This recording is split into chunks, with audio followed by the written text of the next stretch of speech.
Olá, trataremos aqui sobre o direito à cultura, com ênfase na sua produção e fruição. Vamos iniciar falando do conceito de cultura. Todos os indivíduos têm cultura, no entanto, cada cultura é diferente da outra. Cultura compreende uma série de elementos, como costumes, crenças religiosas, vestimenta, língua, objetos, rituais e etc. Cultura é conhecimento, e quanto mais conhecemos, mais nossa bagagem cresce. Podemos dizer que a cultura engloba os modos comuns e aprendidos de viver, transmitidos pelos indivíduos e grupos em sociedade.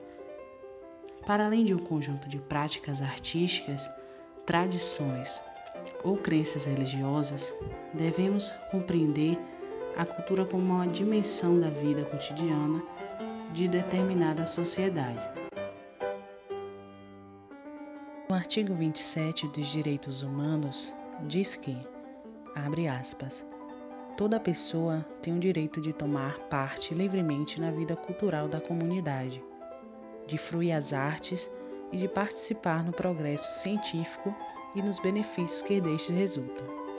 Todos têm direito à proteção dos interesses morais e materiais, ligados a qualquer produção científica, literária ou artística da sua autoria. Fecha aspas. O artigo 27 está visivelmente ligado aos artigos 22 e 29, afirmando que os direitos econômicos, sociais e culturais são indispensáveis à dignidade humana e ao desenvolvimento da personalidade.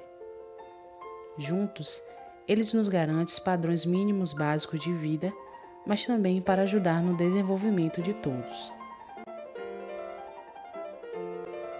No artigo 215 da Constituição Federal do Brasil de 88, estabelece a obrigação do Estado em conceder ao cidadão o direito ao acesso à cultura e à difusão das manifestações culturais e a sua valorização, evidenciando a preocupação em assegurar os direitos culturais. A Constituição ainda dispõe que o Estado, abre aspas, apoiará e incentivará a valorização e a difusão das manifestações culturais, fecha aspas. O Brasil é admirado por sua diversidade cultural e produção artística. No entanto, o que é produzido em solo nacional é inacessível para uma grande parcela da população. Segundo o IBGE 2010, as regiões metropolitanas concentram 41% de todo o consumo cultural. Em outras palavras, existe um descompasso entre a oferta dos produtos artísticos e o acesso a eles. Segundo o IFAM 2010, 70% das cidades do estado do Rio de Janeiro declaram possuir exposições de artes plásticas. Já nos municípios brasileiros, 72,3% não apresentam nenhum tipo de exibição, ou seja, o acesso à cultura está ligado à concentração da oferta. O Ministério da Cultura, em 2013, demonstrou que 75% dos brasileiros ou não frequentam ou nunca foram a um museu. Entre os diversos motivos, destaca-se que muitos dos entrevistados afirmam não se sentir pertencentes à expressão cultural oferecida por eles. Deste modo, a inclusão cultural depende não só da formação de um público consumidor, mas também da redefinição dos valores enraizados.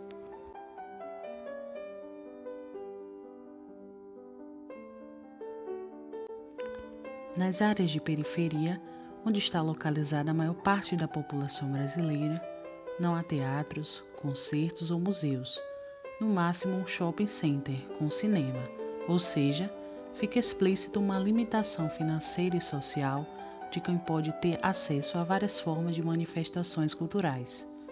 Há muitas oportunidades gratuitas, todavia, é muito pouco divulgado e as localidades sempre são de preferência em pontos de classe média alta. Já deu para entender, né? Quem mora na periferia e depende do transporte tem dificuldades de locomoção, ainda que não haja necessidade de desembolsar um valor para o ingresso.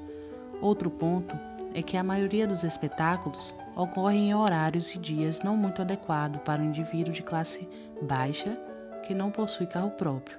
Como dizia Brit, o acesso à cultura está ligado ao poder.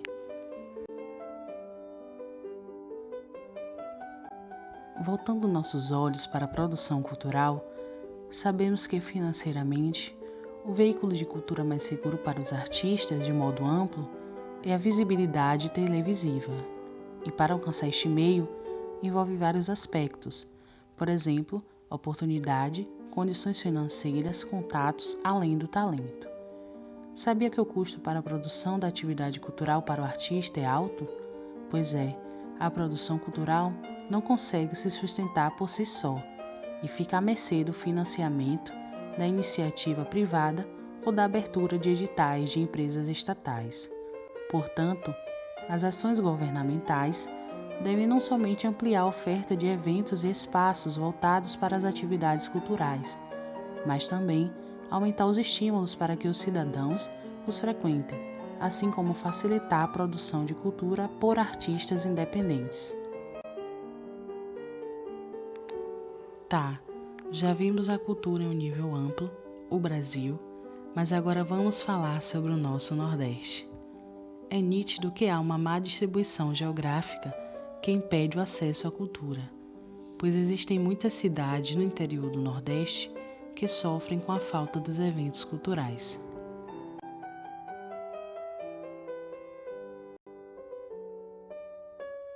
Possuímos exemplos simples da má distribuição da cultura no Nordeste. Imagine que, segundo dados obtidos pelo anuário da Funarte, o Nordeste possui 273 salas de cinema contra 1.244 do Sudeste. É em disparado um absurdo esses dados. Também possuímos dados negativos no número de museus, 532, e centros culturais, menor porcentagem do Brasil, 18%. Obtemos alguns dados positivos no Nordeste. Por exemplo, temos o segundo maior número de teatros e bens tombados do Brasil. Além de termos um número significativo de bibliotecas, temos também um dos melhores resultados nos seguintes investimentos: produção de filmes, 43,5%, produções teatrais, 26,83%, festas populares, 89,01%, eventos culturais, 66,31%.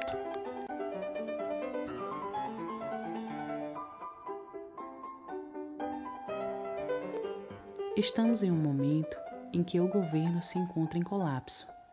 Um lado à direita, conhecido por ser um lado conservador, que busca manter o poder da elite e promover o bem-estar individual, e o outro à esquerda, conhecido por lutar pelos direitos dos trabalhadores e da população mais pobre. A cultura no Brasil dificilmente está na lista de prioridade do governo. Mas a pergunta que fica é: como será o futuro da cultura com esse atual governo?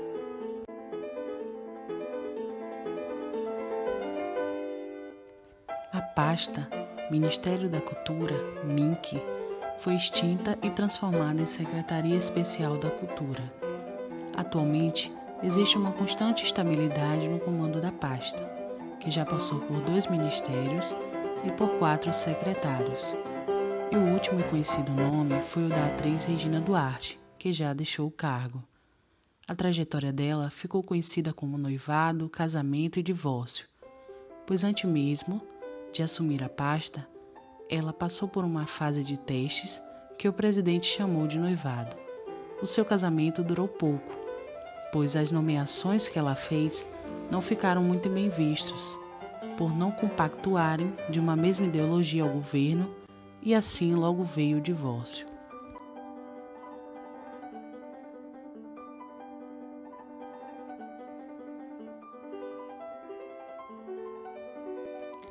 Respondendo sobre o futuro da cultura com o atual governo, estamos vivendo um ataque do governo aos nossos aparelhos culturais. Nenhum desenvolvimento na área cultural será possível enquanto não houver mecanismo de promoção ao bem-estar social, ou seja, melhores condições de vida para a população. Por isso, vamos preservar, manter e cuidar do nosso rico patrimônio cultural.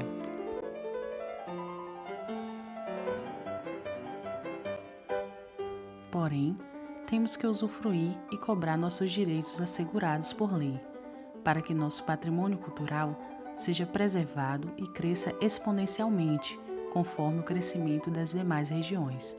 A diversidade cultural brasileira é real e, de fato, está presente no nosso cotidiano.